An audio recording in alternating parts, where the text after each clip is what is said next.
What's going on, guys? So I'm out here on a kind of a bushcraft overnight. I just got done eating some oatmeal, and I wanted to show you there's some really useful plants over here for making a really great tea. It's got some really great benefits, and we'll go gather some. So let's go. There's still some snow on the ground up here. It snowed yesterday, like fresh snow. And it's a little crunchy. It got below freezing last night. And I just did the wool blanket, and I got a really thin wool blanket. Anyway, let's go find some stuff. All right, so what we have here, and sorry for the wind, is common sage. This is sage. We're just going to take a little tiny clip of it. So this is sage. It's got a really distinct smell. Like, you can't mistake it for anything else, for sure. There's two kinds of sage. I believe one's called like a broccoli sage, and I'm assuming that's because of the way it looks. I don't know enough about that sage. This is common sage, and as you can see, there's a bunch of little bushes here.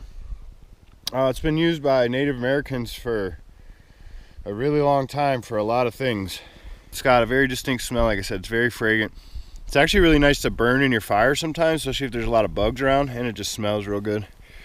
So sage has a lot of benefits. It helps lower bad cholesterol and raise your good cholesterol.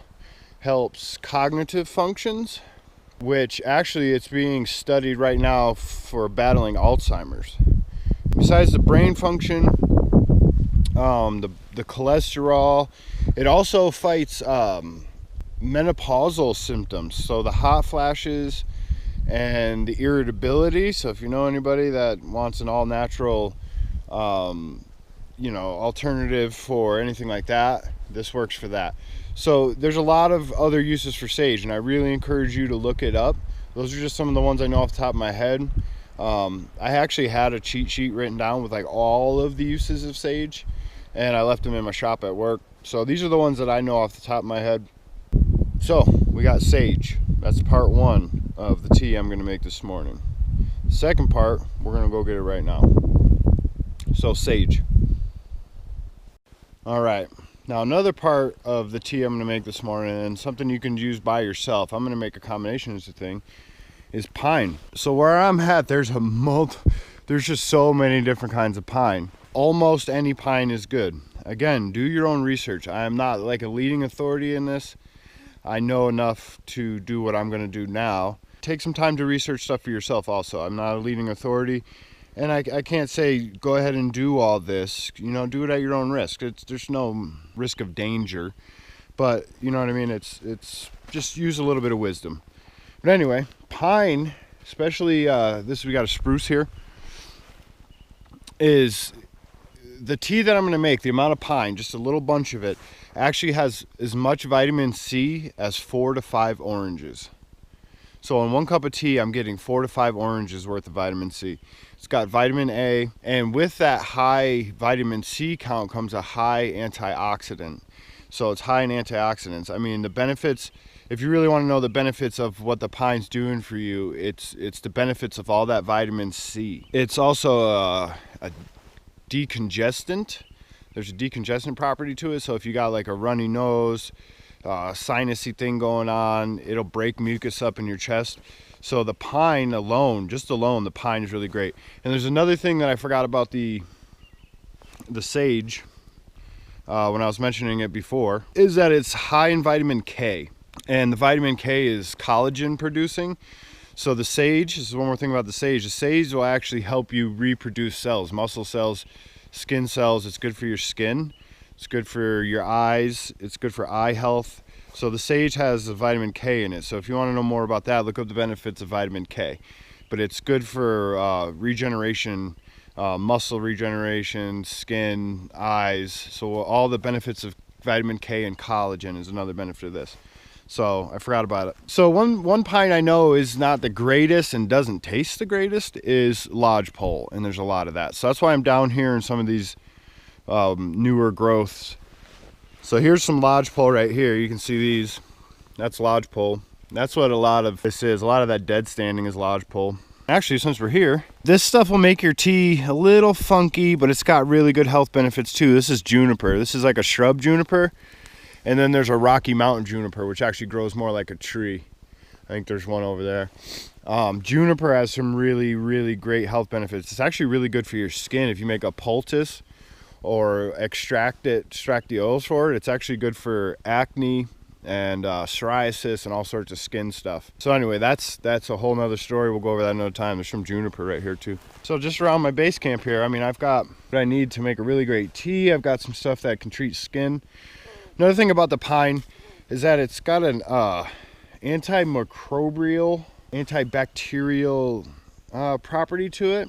Picking some of this pine. I got you all crooked. So it's got some antibacterial properties to it. And another thing about the sage, see, now the more I'm talking, I'm remembering the sage. The sage also has an antimicrobial thing, and it's known to fight the microbes that cause dental plaque. So the sage is actually gives you dental health and mouth health. It's good for canker sores. So all the microbes and all the bad stuff in your mouth, the sage works on that too. So it's just super beneficial. So I'm gonna collect some of this. We'll go up, we'll get some water boiled, and I'll show you how to put it together. All right. So what we got is some water that was boiling. You don't want to boil the water with the pine in it because you kill all the vitamin C. So, as you can tell, that's hot. Get you some hot water. It's no longer boiling, so it shouldn't kill the vitamin C. A lot of that sizzle was the outside of the stainless steel still being hot. Lots of floaties in your water. That's the only way you can do it while you're camping, because it's awesome. So just take the needles. Here's your pine. Like I said, most pine is good. For all of this, again, like I said, do your own research. I'm not a professional. I know a little bit. I know what works for me, and I know this works. I just really encourage you to do your own research. So you just kind of get the pine in there. You want to steep the pine. Don't pour boiling water directly on it or you kill the vitamin C. But this 1 cup of tea right here has the equivalent of 4 to 5 oranges in vitamin C. And a lot of other really great benefits that I was talking about earlier. So the amounts, they vary on who you ask. I don't know, what I put in there seemed about good enough. It depends on how much pine taste you want. Some pines that you use are better than others. Some are kind of really refreshing and citrusy, like this spruce, these really light needles, is more refreshing than if you used, like, I don't know, some other kind of pine. How about that? And then the sage has it's very fragrant, and it's got a crazy, I wouldn't call it a crazy taste, but a very distinct taste. And to get the full benefits of the sage, I believe it said to use about 1 gram of it. So that's about what I got off of there. So you get your sage in there and let that steep too. Get yourself another certified bushcraft stir. And just kind of let that steep. We'll give it a couple minutes and we'll have a nice morning tea. There's some other properties in the pine too that are kind of a stimulant, not quite like caffeine. Besides all the benefits that I explained to you of these 2 plants, there's a lot more that I don't know off the top of my head because I forgot my cheat sheet. So I really encourage you to look it up yourself.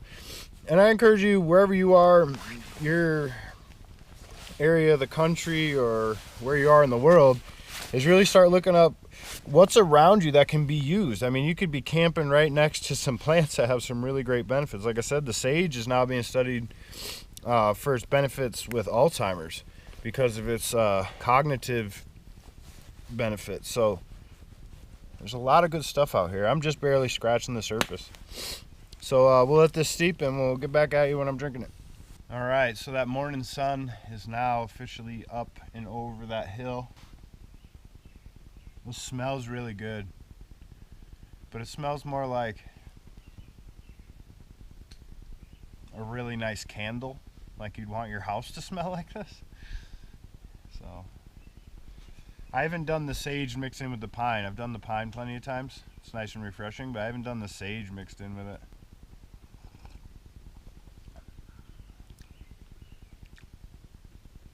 That's not bad. The sage is kind of, sage is very strong. It's a strong smell. Definitely is sagey. The sage is kind of bitter. Just the pine is really good if you just want to go with that, and you're not going to find sage everywhere anyway. But the benefits of it,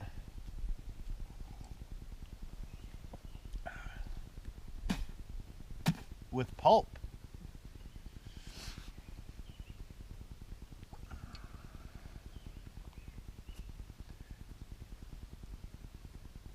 Yeah, I don't know. I don't know if I'm digging the sage in there. Smells really good though. I mean, like, this would probably be awesome to wash your face in. I think that's what I'm gonna end up doing with it. It's not bad. The pine by itself is really refreshing. It's really light, almost citrusy.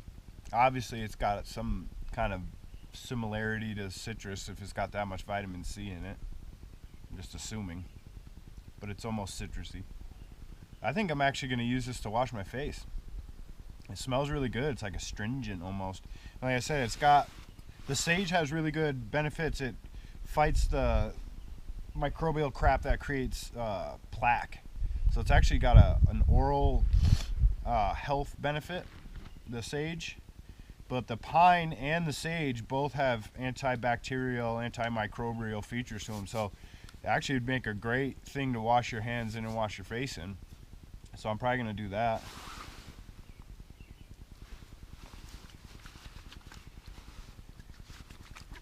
Squeaky clean. Actually, I think I'm going to use that sage more for that from now on. I think that's a really good idea.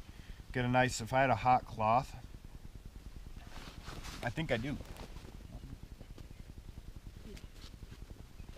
It's my early morning bird bath. If it was just a pine, I would have drank it. That sage is, man, it's, you know you're drinking sage. Very fragrant. Like the smell coming off this is awesome. I like it a lot. I don't know if you can see the steam coming off it.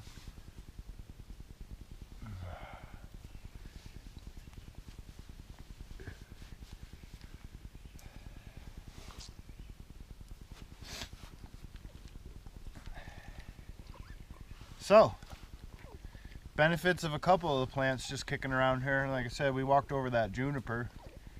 And there's a bunch you can do with that. If I knew I was actually going to use this just to wash my face, I would have thrown the juniper in it too, because that's actually really, really good for your skin for all sorts of things. So I think that's going to be it for this, guys. Like I said, I really encourage you to look it all up for yourself. I'm not going to lead you astray, but I'm not an expert in things either. So do everything at your own risk. You know, I don't want anybody out picking stuff they're not supposed to pick if they don't know what they're doing and get sick because I said, hey, look at these cool plants near me, and you know, pick something they're not supposed to. So, you know, before you get into any wild edibles and plants and stuff like that, really do your research. Just look into it. You know, nowadays everybody's got access. I mean, if you're looking at this on YouTube, you have access to the internet, and you can just look stuff up real quick. And there's some really good books out there too. And there's some field books which are worth picking up just to have on you. Say you just want to make a day of it, you want to go around into your local woods or where you locally go camp and just kind of see what there is. Grab yourself a couple books, whether you borrow them from the library or purchase them, and really check it out. There's like an amazing amount of benefits, and I don't want, you know, get into that whole big pharma thing, but you know, I think there's a lot of stuff out here that we could be eating and drinking and finding that benefits us without all those crazy side effects that they'd rather you didn't know about, if you know what I mean. But that's a topic for another day. So thank you, God bless, enjoy your day. Like I said, the sun's coming up and it's beautiful, so we'll talk to you later. Bye.